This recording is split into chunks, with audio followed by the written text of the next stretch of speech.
As I lay on a beach in Pepite one morning, thinking of a new From Here to Eternity movie, starring Mother Nature and Father Time, a Klein bottle washed ashore and puffed out a ginny right after I'd rubbed it in just the right way. She then thanked me and asked what I wished to see or know, anything at all, with no hurry. While I pondered this new sprung fountain of potential knowledge that had arrived in the form of the fullest bloom of the ideal female, she spread out a blanket and produced 2 glasses of wine from the water for us to drink of, her glowing visage wavering here-there, and obviously in her posture asking me what I'd like. Show me eternity. I can show you, for I have it all.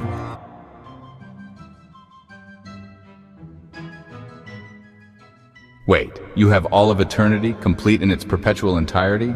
Yes, I have the whole extant shebang, as like a wondrous poem carved in stone, as fixed, pre-made, and wholly existent in its eternal block, containing all past and future, with a window through which this beauteous eternity can be viewed as it passes by, or, rather, as us passing through it, whichever way you wish to consider it, but ever through a glass brightly in all its splendor. Where did you get it? Einstein gave it to me, and somewhere he still exists. She leaned over and gave me a moist kiss, which I returned, thinking myself perhaps too hastily wishing to undress the philosophy of time ahead of her fine silk pajamas. Soon I'll unveil eternity for you, bare but first my own, for I've just arrived in this all too captivating here and now in French Polynesia. Let actions tell what words can never pass. Pour thy rose cheeks into the secret's glass, and thy mouth onto my fair beloved, my contritions to be lost in your morass. The universe's mantle binds us worn, tears feeding the river on which we're born. Beauty is melancholy's other side, Ah, and hell's but an ember of our senseless fears, and heaven's the rose breath of opening morn. And so it went, we veering into deeper philosophy.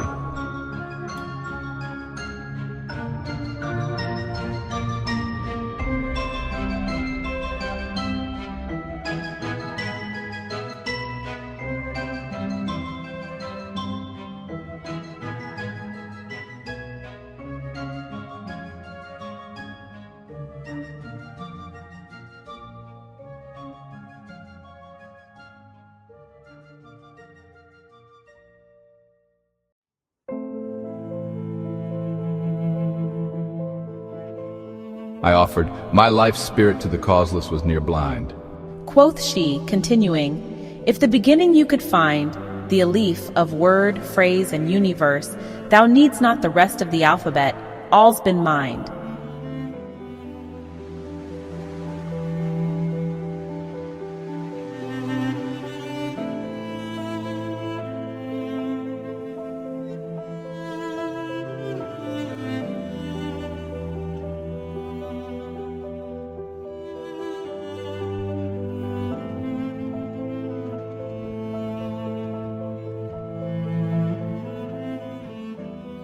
With that, she bid me up and onward from our reverie, leading me down the boarded pier to a hut on stilts over the turquoise ocean.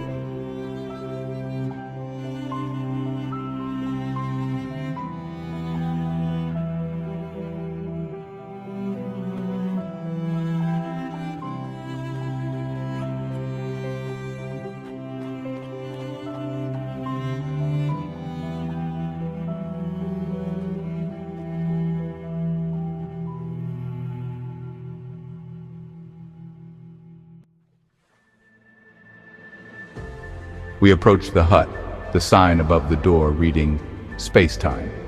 Upon entering, she walked me to what served as a window in the tropics, a square hole made in the straw wall. Here it is. Behold, it's the glorious emergence of all that was, is, and will be. This is a view of ordinary space-time. You promised me eternity, and where's the future and the past of it? You just viewed the past an instant ago. And at this time we have passed unto the now, and in another moment will arrive in the future. Behold the marvelous eternity through our window upon it. See it strong and sturdy, this solid slab set for all time, pre-designed. One of its 4 distances has been converted into time via the speed of light, so that we can move through its otherwise chock-full extent of total solidity. Sturdy? Spacetime's block universe consists of dynamical space and matter, each influencing the other. That's stability? Yes and no, for it thus as if we stand in a place made of jello. But I'm indeed showing you the result of Mother Nature's maternity with Father Time's paternity. This block that began from their cosmic egg, produced at the radial time center of this hypersphere that goes on forever outward in all directions. How does a sphere that never ends even have a spherical shape? It just does. And it is, as in its frozen and unchanging state, all laid out unto its minutest detail, unto the largest and the smallest. I see, but there is almost universal agreement that relativity is not a complete theory, for it doesn't take quantum effects into consideration. Since we viewing it from the inside, the explicit collective rises and rules at our level, taking on a life of its own. We are phenomena's projected face, well painted from noumena's unseen base. It's as a lamp lights up a paper shade, we figures revolving around in space. In Tahiti with a young Caucasian man and a beautiful young Ginny woman.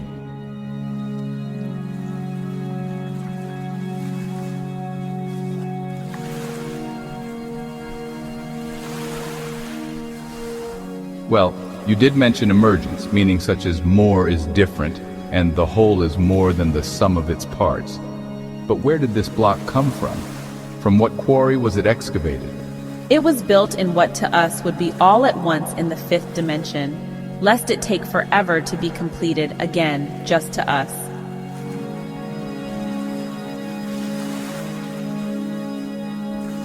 Well, even just building a never-ending determinate block that only has a specific past and a certain future is a tremendous accomplishment. What with the foreseeing of every eventuality on forward from the Big Bang unto forever, especially the finishing of it in time, which was done even in our shortest time. I told you it was fantastic. But all its paths are fixed, predetermined. What matters where, what, when, or even who? In life's fill, any narrative will do.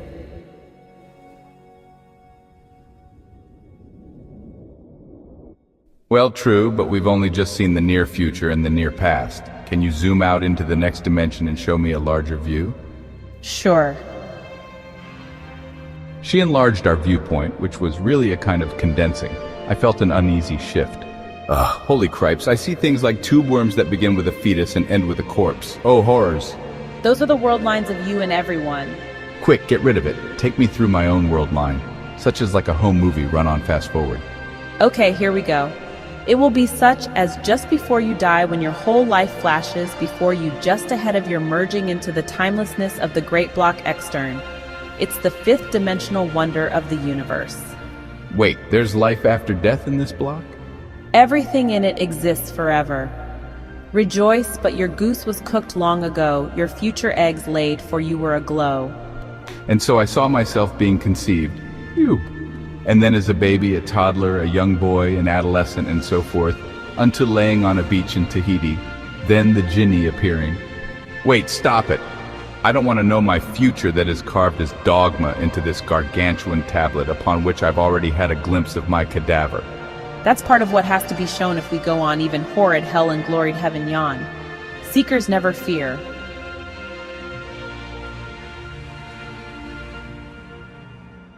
In Tahiti with a young Caucasian man and a beautiful young Ginny woman. Who's the scribe of my slab written upon? I ask whether I'm the stylus or the slate. Even I'm not so sure of late, but am fond that we're both the dancer and the danced upon. Well, perhaps we can't have everything. Do you want to relive a part of your life, even in the future portion, or go on further, to such as all the possible Big Bang starts to ends, in which you could jump to one, or even to the 10th dimensional wonder of the IS of all possible realities? No, I'll take this time, for as you say, the narrative doesn't much matter, as anyone will do. We return to the beach, kissing and frolicking on the blanket while drinking more wine and enjoying the soft breezes caressing our bodies.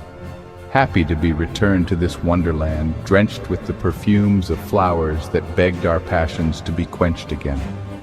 In this lovely parenthesis of eternity on this fertile shore, love's houri drank with me, pouring her cup into my soul so thirsty. Would I then gasp for heaven's paradise or eternity? Then I dare say dogs whine better than me. O sweet almond-eyed fortune of love's glow, our life streams flow toward the great below. In fate's clutch, back to the block we must go, so let us liquefy long life's plateau. Afterwards I asked, show me another more fundamental version of time in which the past and the future don't exist. It's difficult, for the prospects are grim. Presentism does not just amount to the assertion that only present events or entities exist, but also that the present undergoes a dynamical updating, or exhibits a quality as of a fleeting swoosh. And this additional dynamical aspect is what threatens the substance of the debate between the presentist and an eternalist opponent. In other words, what is going to exist or was existent, as the presentist must refer to as to be or has been, is indicated as coming or going and is thus inherent in the totality of what is, and so it has no true non-existence, for this as nothing cannot be. Yes, as you're saying that there is no contrast between a real future and an unreal future, for what is real or exists can have no opposite to form a contrast class. Still, what if our perceived persistence of a self-same world is an illusion? We'll still need a respite for presentism from the Einstein's seemingly unavoidable besieging relativity of simultaneity.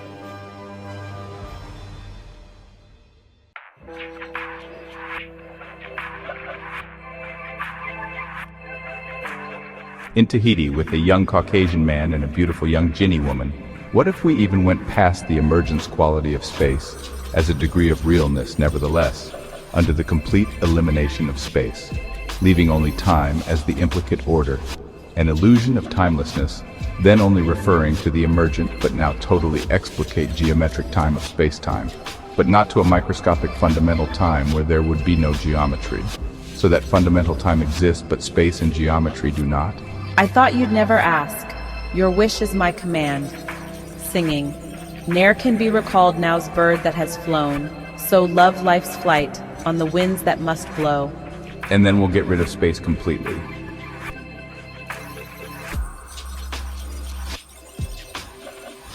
Yes, but first things first. So then, as you say, it is then possible that one can have this fundamental time consistent with quantum mechanics at the microscopic level and an emergent or geometric time macroscopically. Quantum theory and general relativity could be reconciled if we have a reason why they should apply at different levels, and emergence can provide that reason. Yet, to have only time, with no space at all, emergent, explicate, or otherwise, we'll have to invent a whole new ontology, which is a heck of a lot to do and substantiate. Whereas we could just chill on the beach or roam the island, savoring the favored here and now. We can do both, for a good way to know what is life, is to live it as well as think it.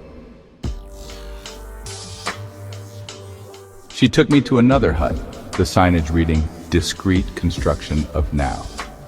We looked out the window hole in the wall at now, or at least as close as we could get to now, it slightly having gone past by the time we got the news of it. Reality is created anew at every now. Well, updated really from the previous now that is wholly consumed by the process, so yes, it amounts to a becoming as new. Okay, I didn't think every now was created from scratch as some kind of creationist miracle, so it's the constituents that do all the work. White's how Occam would have it, but what does doing the work mean? It means a process.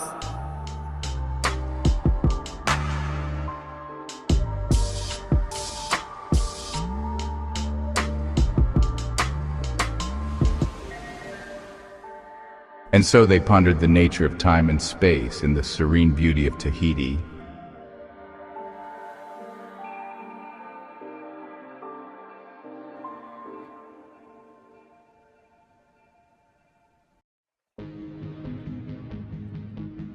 What are the basic, no longer divisible constituents at heart? Quantum monads, bits with various states of what we might call energy or just levels. The it of reality comes from bit, via an information process. Mass energy reduces to information as its final subdivision? Equivalence of mass energy to information has been shown. Where's the hardware of what must be a kind of quantum computer? There's nothing here.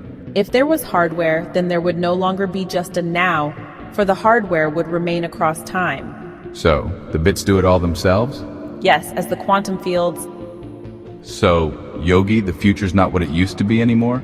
No matter how one tries to shake from boughs the fruits of time's truth from the tree of noes, computation makes not yet the morrows. There's naught else but lone resultant nows. We looked out the hut's window into what was not a distance but a past that was just past, except for the sun, which was a whole 8 minutes behind. Space has been eliminated. We see only the inside of the mind. We ride the crest of a continuously emerging wave of time that is carrying us into the future at the speed of light. We observe only its wake, and it is this wake which space-time physics is modeling. What we observe is as a holographic representation of events which no longer exist. Cripes? Nature is frugal. We are not objects, but are a process, and its nexus is the now. It is nothing more than an eternal sequence of events following one upon the other in an orderly, causal, and generative fashion. Process philosophy is all about relationships, of which we see the hint in the quantum realm. Everything connected to everything, as if all right on top of each other, in no space.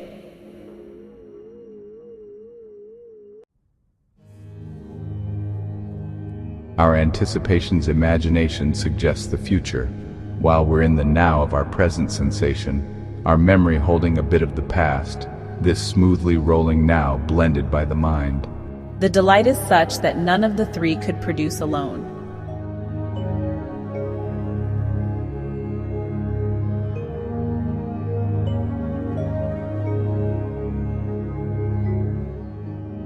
This arrangement is still determinate, although not predeterminate.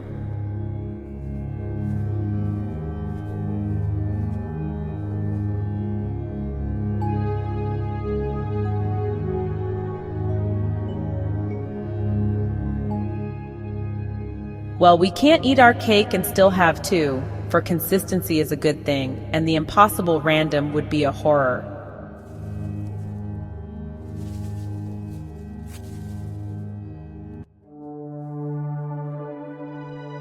Ah, spring's new year unfolds the garden's jewels. The sweet rose, my Peri, and us fools. Yester now expires, gifting the present. 'Twould be naught to speak outside of what rules. We clutch the skirt of heaven, on it borne, while the day stars dimmed are at night reborn. If time lives and grants us a fresh morn, we'll still the universe's dress adorn. The waves roll in, as do those of time, whose wake the physicists model, and there a surfer rides on one, as do we just pass the crest of the now, but really not apart from it, but of it, while on shore the birds flutter down to eat the crumbs from our loaf of bread. Oh my Ginny, you've got me using the present tense in my narration now. I sweep my eyes across the scene, in a manner of speaking, in this purest part of the aisle, spotting no rubbish. But there is a skeleton sculpture, the title on the pedestal reading, Bora Bora Bored. Beyond that are only the waving palms.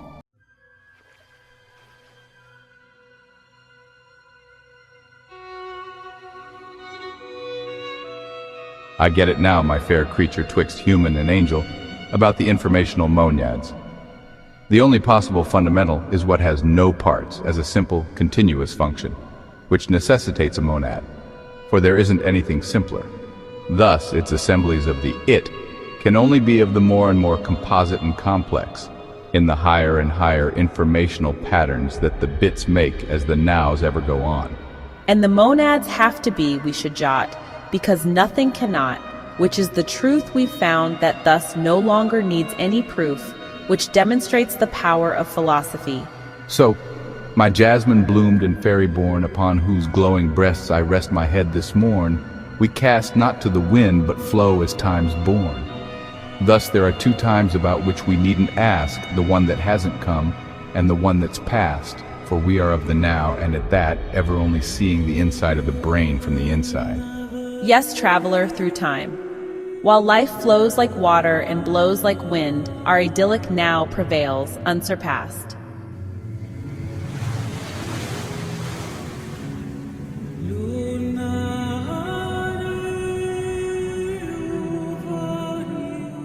So then, In the great silence, amid the great absence of the so-called true vacuum, is the now here of time as the nowhere of space.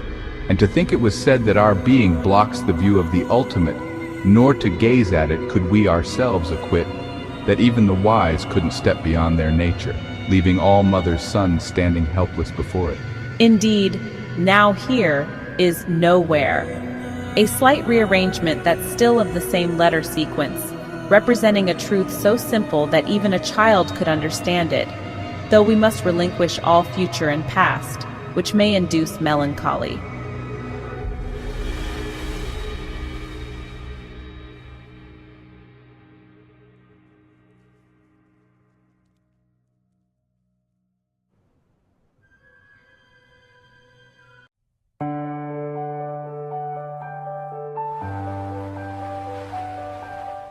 If I indulge the yearning and reflect it back, then from birth we can look forward to being host to woe, and then to giving up the ghost. Ah yes, sad, but happy are they who quickly burn to toast, and blessed are they who ne'er came to the roast. Ha ha. Live, life's doom is to e'er sleep in the tomb, without wine, friends, or love, an empty womb. Come close, I will lift the dark secret's veil. Never again can withered flowers bloom. E'en the smoke from an ember's ash fades away, the warp with the woof and weave burned to clay. How many beautiful hearts have melted here, where in heaven's cosmic vault wefts their sway. There are no wheres, my island man. The believers believe from fear of hell's misery, lured onward by heaven's reward to be, yet he who lives real and thus knows what is, never fires his heart from chaff's smoke tree. Oh, meddling thoughts that harp on faith's plea. My cheeks glow red from Ginny's grape tree, so to your face I throw my other hand, and drop you into sleep. Oh, fantasy. Lay waste to the rites of prayer and fasting. Shatter faith's pious claims never lasting. Slam fast the gate on myth spells and myth takes arriving. Live and be kind to all of life's casting. Hear, hear. And there's more cheer in a single now full than in the vault of heaven hollow as a skull. Yes, tropic man, why fret o'er spilling drops of sin from life's temptation glass filled to the brim? Play with the imaginary friend, him. What is mercy for but to save thy skin? Why would the all-knowing loving expert compose with power his designed concert, then decompose his grand magnificat? Because there's none such beyond the turret. The best of all that is below the moon and above the fish is beauty's commune, in this life poured and sipped, all else forgone, from your Persian ma to mahi, raptured noon to noon. Rent, the mask of sorrow shrouding doom's face, sheared the cloth of grief's idling chase. Feast on my lips, body, and verse. Drain life's bank, ere earth enfold thee in a last embrace. Thin as the air, the now is time's gift rare, an ethereal sprite whose flow is swift. Morning springs us over the wasteland's brink, and on time's sand we the oasis drink. Life's strange caravan through the desert winds back toward nothing. Drink afore the stars sink. We have solved the mystery and have found that beginnings and spaces cannot be. So what goes round is near all things generating, for there's no point to impart a design. So drink. To naught more we're bound. Naught is left. We butterflies on the edge of forever's flight spread fast our wings on the ocean of light. That is the wake of the time-grav wave, of no breadth, mass, or space that is seemingly made. All is of a holographic light dream as products time and time again by time's means, as bubbled baubles blown and burst through the frames of time that quench our thirst. Time future, time present, and time past are not all at once, but only as nows, with not any of them to last. The glorious light flashes us into being shown, as the dilated broadcast of time's nows becoming known. Here the friends, lovers, and flowers that be, parentheses within eternity. What the meaning to this play were befit, from dirt to dust within the script as it's being writ, the wise in search have thrown themselves to waste. Experience alone is the benefit. Don't worry, be happy. Worries seldom come true, but if they do, Thus they had to, so in them one must stew.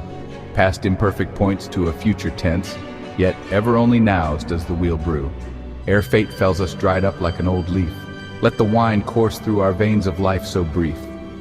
Ne'er for treasured gold will you be dug up, nor even sought by an impoverished thief.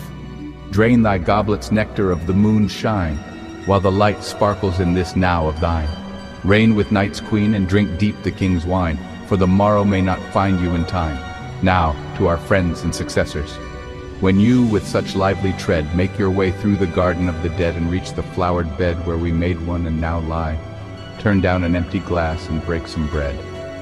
Then, unto love's moonlight tryst, arm in arm, half taking delight in each other's charm, raise thy glasses once more in blessing, and cheer the ones who lived and died without alarm. Some of my retransmogrifications of Omar Khayyam's Bodleian manuscript have been employed to further the poetic prose above.